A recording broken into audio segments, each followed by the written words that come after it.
Bonjour à tous et bienvenue dans cette guidance sentimentale pour les personnes qui ont quelqu'un dans le cœur. Alors, c'est une guidance à trois choix. Je vous remontre les trois choix que vous avez pour le... J'ai choisi des bijoux pour vous aider à choisir. Pour le tas numéro un, ce pendentif. Pour le tas numéro 2, ce sera celui-ci. Et pour le tas numéro 3, on a celui-ci. Je vous les remontre tous les trois ensemble pour que vous ayez de quoi faire votre choix. C'est pas ultra pratique. Voilà. Choisissez celui qui vous appelle, qui vous plaît le plus, numéro 1, numéro 2 ou numéro 3. Et on va tout de suite commencer par le tas numéro 1. Donc ceux qui ont choisi cette petite demi-lune. Alors...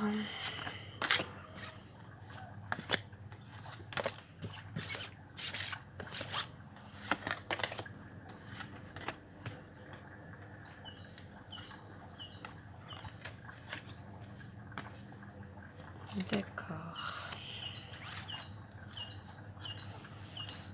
Alors, pour les personnes qui ont choisi donc le tas numéro 1, j'ai l'impression que par rapport à la personne que vous avez dans le cœur, en fait, ça se passe pas forcément très bien. J'ai le sentiment que c'est peut-être vous avez quelqu'un dans le cœur, mais vous n'êtes pas en couple avec.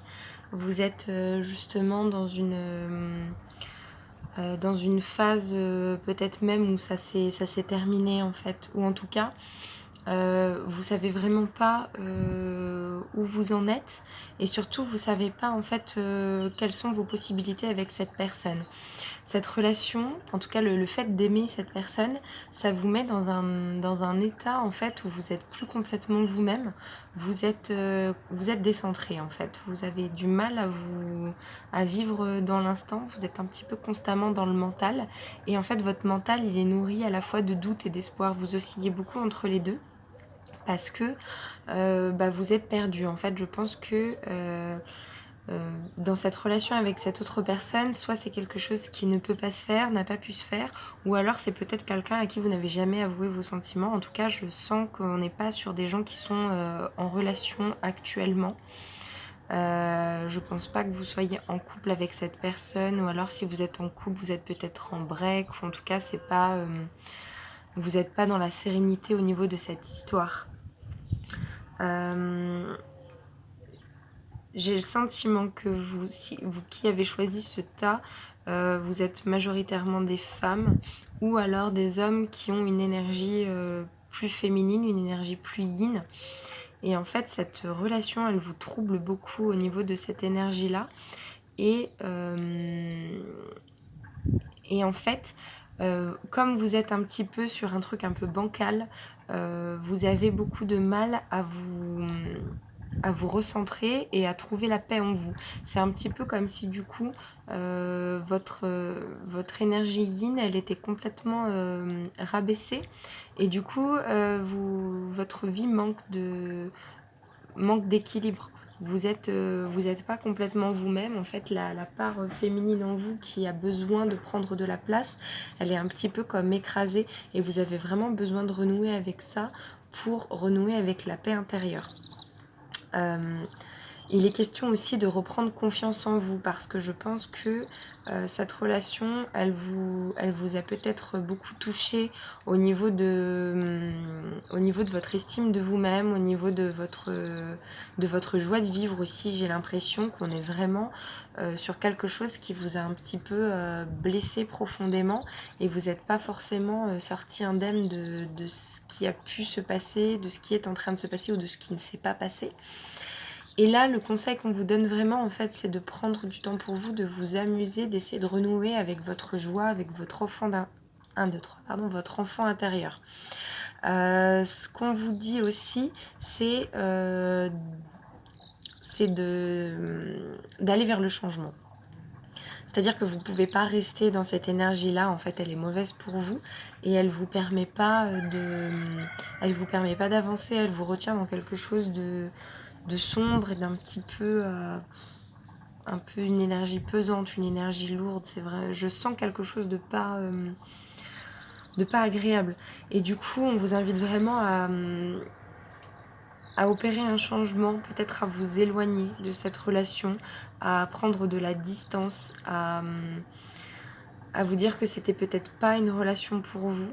J'ai l'impression qu'il y en a qui regarderont cette vidéo et qui ont choisi ce tas, en fait, qui se disent oui, mais moi j'étais persuadée que c'était la personne qui m'était destinée, qui ont une grosse notion de destin, qui pensaient avoir trouvé une âme sœur, une flamme jumelle, que sais-je.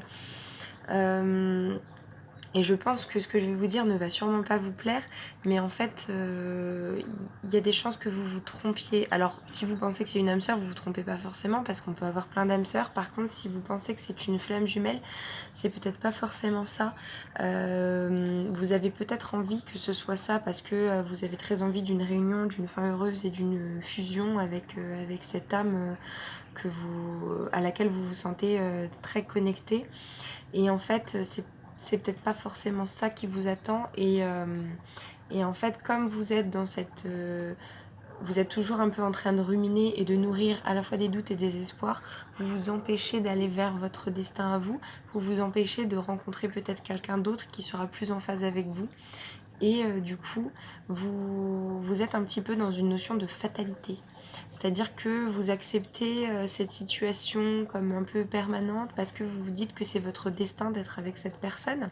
Et du coup, vous acceptez en fait d'être très très loin de la joie. Vous êtes plutôt dans une énergie très négative et vous l'acceptez en vous disant oui, mais c'est le process. Je pense vraiment à ceux qui pensent aux flammes jumelles, ou si vous avez jamais eu de notion de flammes jumelles avant de regarder cette vidéo, mais que vous êtes du genre à vous dire oui, mais c'est la personne qui m'est destinée, c'est vraiment la personne de ma vie, et il peut pas y avoir quelqu'un d'autre.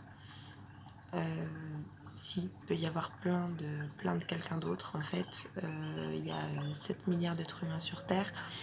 Et il y a de grandes chances pour qu'il y ait d'autres personnes avec qui vous ayez une forte connexion. Et peut-être même qu'il y a une autre personne sur cette planète avec qui vous pourriez avoir une connexion encore plus forte. Là, vous n'êtes peut-être pas prêt à l'entendre ou à l'imaginer, mais gardez-le quand même dans un coin de votre tête, parce que cette relation n'est pas une fatalité et vous n'êtes pas coincé avec ça. Le fait que cette relation n'ait pas marché ou ne fonctionne pas n'est pas une fatalité. Ça ne veut pas dire que vous n'aurez plus jamais droit à l'amour. Ça ne veut pas dire que si vous avez raté, je mets des guillemets parce que c'est peut-être vous qui pensez que vous avez raté cette relation, ça ne veut pas dire que vous avez raté votre vie sentimentale et que c'est foutu pour vous. Au contraire, il y a plein de belles choses qui vous attendent.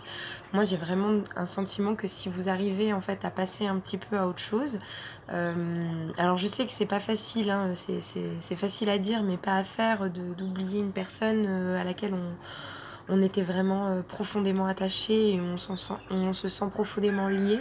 Mais c'est vrai que si ça ne fonctionne pas, c'est peut-être qu'il faut accepter de passer à autre chose pour voir le printemps arriver. Pour voir le printemps arriver. Voilà, c'est tout pour le tas numéro 1. On va passer au tas numéro 2. Alors, je range juste un peu mon bazar. Allez, tas numéro 2, donc c'est ceux pour qui 1, 2, 3, c'est pour ceux qui ont choisi cette lune là, avec du quartz rose. Alors, qu'est-ce qu'on vous dit à vous?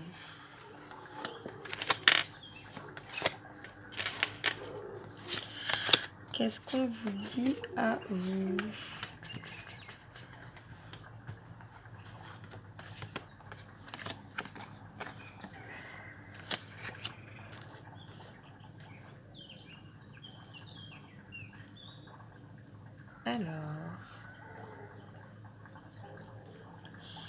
Alors vous, par rapport à la personne de votre cœur, la situation dans laquelle vous êtes, j'ai l'impression que donc c'est une personne avec qui il y a quelque chose.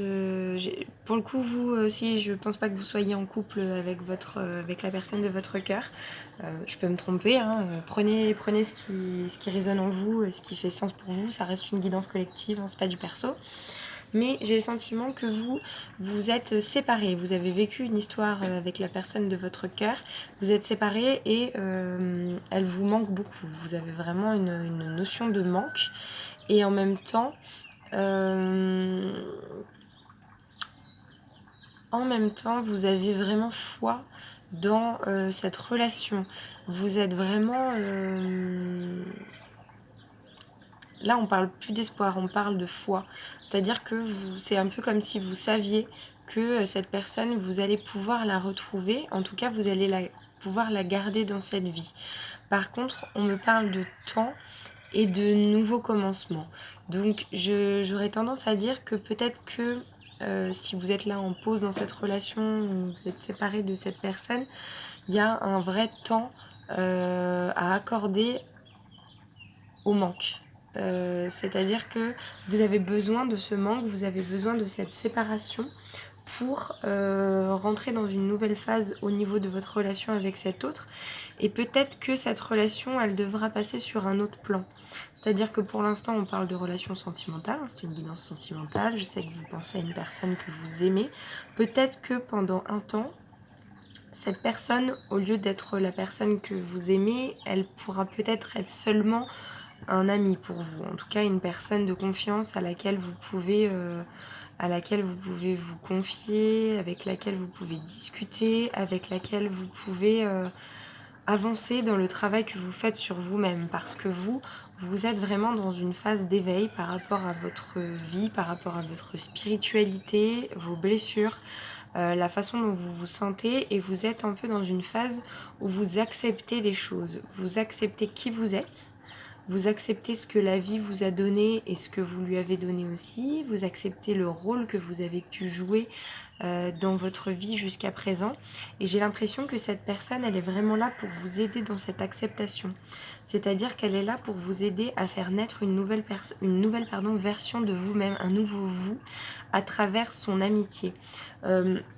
Ce que je vous disais tout à l'heure sur le fait que ça peut prendre du temps d'être séparé, peut-être que vous n'êtes pas dans le cas d'une séparation, peut-être que vous êtes en couple avec la personne de votre cœur. Si c'est le cas, ne prenez pas cette notion-là de séparation en compte, mais prenez en compte le fait que la personne de votre cœur, elle est vraiment là pour vous aider à avancer sur votre chemin vers vous-même, pour vous aider à vous éveiller, à vous accepter et à passer à une étape supérieure. On est vraiment sur une notion d'une personne qui est votre ami. Donc ça peut être votre amoureuse aussi, mais c'est avant tout votre ami, c'est avant tout une personne qui vous est loyale et fidèle, qui nourrit vraiment des sentiments profondément bienveillants envers vous, et qui veut vous voir avancer, vous voir heureuse, qui veut votre bonheur. Mais effectivement, ce changement chez vous, cette nouveauté, comment dire, le fait que vous arriviez à ce stade supérieur de votre vie, ça vous demande un peu de temps, et il y a des choses à travailler avec cet autre. Il y a peut-être des choses à travailler sur le passé que vous avez en commun, si vous avez un passé en commun. Il y a des choses à travailler sur la notion de manque. Peut-être que vous avez des fois l'impression avec cette personne d'être un peu dans une dépendance affective. Si c'est le cas, c'est vraiment quelque chose qu'il faut travailler. Parce que la dépendance affective, ça n'a rien de positif, c'est pas quelque chose qui vous fera du bien dans la vie, et il faut vraiment que, je pense, que vous travaillez en fait sur votre amour de vous-même, qui vous permet en fait de ne plus dépendre de l'autre et de vraiment être dans une relation hyper saine, parce que du coup, quand on est avec une personne sans en ressentir un besoin, un manque, on est vraiment juste avec cette personne parce que ces moments nous font du bien.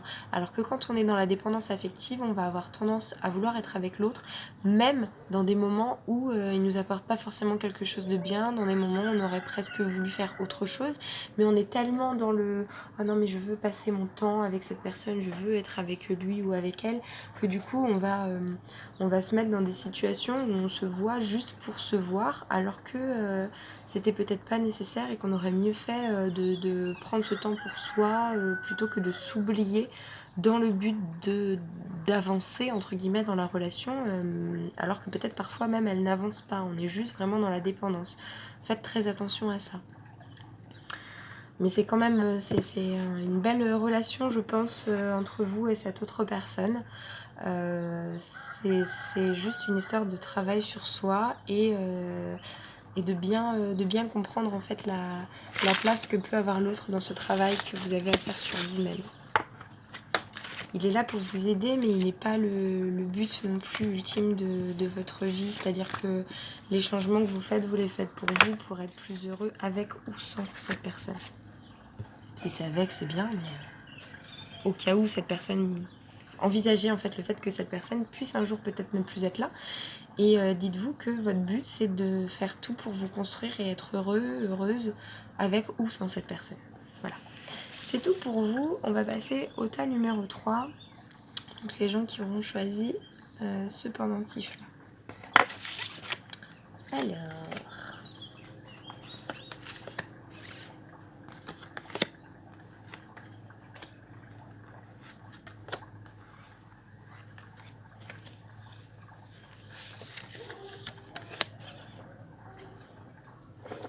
D'accord. Ok. Alors, pour vous qui avez choisi le tas numéro 3.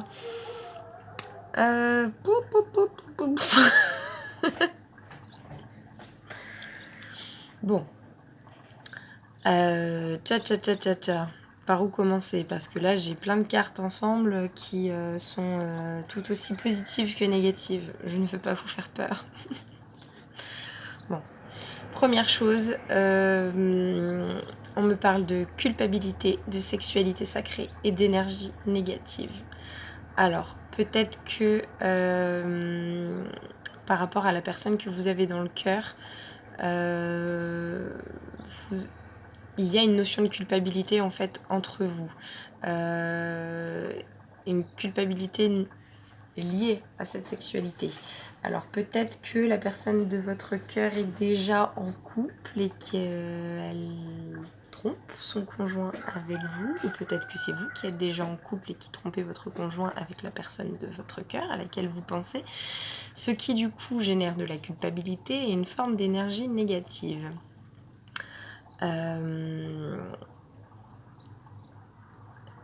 Comment dire ?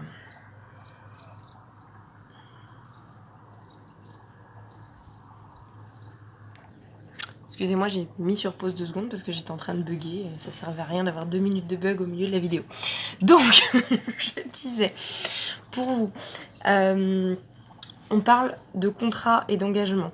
J'ai l'impression que soit, pour certains, j'ai vraiment l'impression que la personne de votre cœur, elle est déjà engagée avec quelqu'un d'autre, ou bien que vous êtes engagé et pas avec la personne de votre cœur. Il y a une notion d'engagement qui pour moi est du coup un frein dans cette relation-là.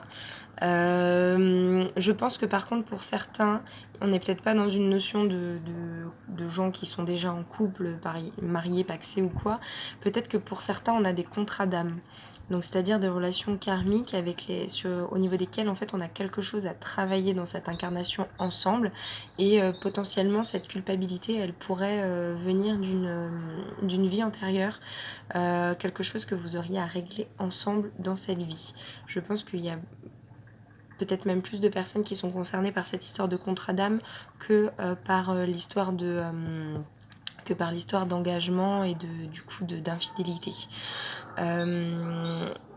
J'ai l'impression qu'en fait pour vous cette relation avec la personne de votre cœur, c'est une forme de cadeau qu'on vous offre dans cette vie parce qu'on vous donne l'opportunité à travers cette relation d'accomplir une forme de parcours initiatique et de faire un gros travail sur vous parce que cette personne en fait elle vous renvoie comme en miroir énormément de blessures. Je pense que c'est une relation qui est pas très facile. C'est une relation qui vous met vraiment face à beaucoup d'insécurité, qui va en fait un petit peu fouiller vraiment au fond de vous. J'ai l'image de vraiment comme si quand vous avez des interactions peut-être avec cette personne ou même par le passé quand vous aviez des conversations, peut-être des disputes, c'est un petit peu comme si à chaque fois ça venait casser quelque chose en vous. Alors pas forcément de manière... c'est pas une personne qui vous brise, hein, mais ça vient casser quelque chose dans vos croyances, comme si vous aviez un mur de briques à l'intérieur de vous qui vous empêchait d'être vous, et qu'à chaque fois que vous vous confrontez à cette personne, en fait, ça vient tellement vous ébranler que ça fissure quelque chose à l'intérieur, que ça détruit quelque chose, comme pour laisser un peu passer ce qu'il y a vraiment au fond, hein, parce que vous vivez peut-être avec une grosse carapace. Vous avez peut-être même passé un peu toute votre vie à vous cacher, comme dans une grotte. Vous êtes un peu derrière une grosse façade parce que vous n'avez pas du tout en fait envie de vous connecter à qui vous êtes vraiment. C'est un peu comme si ça vous faisait peur de savoir qui vous êtes vraiment. Je sens pas que vous ayez un profond amour pour vous-même. Là, pour le coup, j'ai l'impression que vous avez très peur en fait de vous retrouver face à la partie sombre en vous, et du coup vous vous cachez énormément. Et cette personne, en fait, vous pouvez pas vous cacher devant elle parce que cette personne, elle vous voit. Elle vous voit vraiment. Elle vous voit comme si vous étiez complètement nu devant elle. En fait, elle vous voit comme si elle se regardait elle-même parce que vous êtes en miroir. Vous vous ressemblez beaucoup trop. Et c'est ça qui rend la relation aussi difficile. Cette personne, en fait, elle vous reconnecte à votre essence personnelle, vraiment votre essence divine. Elle vous fait travailler sur vous énormément. Et je suppose que c'est une relation qui n'est pas très facile à vivre au quotidien.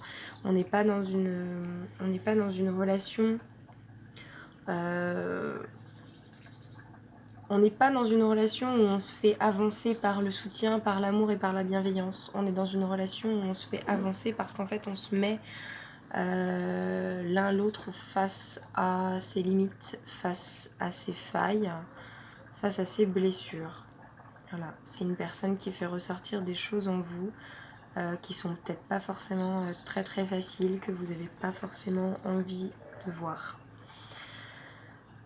Mais c'est quand même un cadeau, hein. C'est quand même un cadeau. Ça veut pas dire forcément non plus qu'il faut... on n'est pas obligé de passer sa vie avec les personnes qu'on a dans le cœur, hein. Peut-être que cette relation, elle est là que pour un temps. Peut-être qu'elle est là pour toute la vie. Ça, aucune idée. Ça me parle pas du tout de ça dans le tirage. Par contre, cette relation-là, c'est une étape initiatique de votre vie, et je pense que vous avez signé avant de venir pour cette relation. Vous avez signé ensemble là-haut, et vous aviez décidé de vivre ça ensemble, et du coup, faut le vivre, quoi. Faut le vivre, vous avez votre libre arbitre, hein. Vous avez le droit à tout moment de dire stop, en fait, cette dette karmique-là, j'ai pas du tout envie de la gérer dans cette vie, laissez-moi tranquille, on verra ça à la prochaine incarnation. Vous pouvez partir avec. Mais si l'envie vous prenait de vraiment travailler sur vous, cette relation est une bonne base pour vous, pour travailler et pour aller fouiller au fond de vous et comprendre qui vous êtes et ce que vous avez à dire au monde. Et l'exprimer, arrêtez de vous cacher. Voilà, sortez de votre grotte. Voilà, sur ces joyeuses paroles, c'est tout pour moi. Je vous laisse, je vous embrasse. N'hésitez pas à liker, commenter, partager cette vidéo si elle vous a plu, ça m'aidera beaucoup. Bye bye.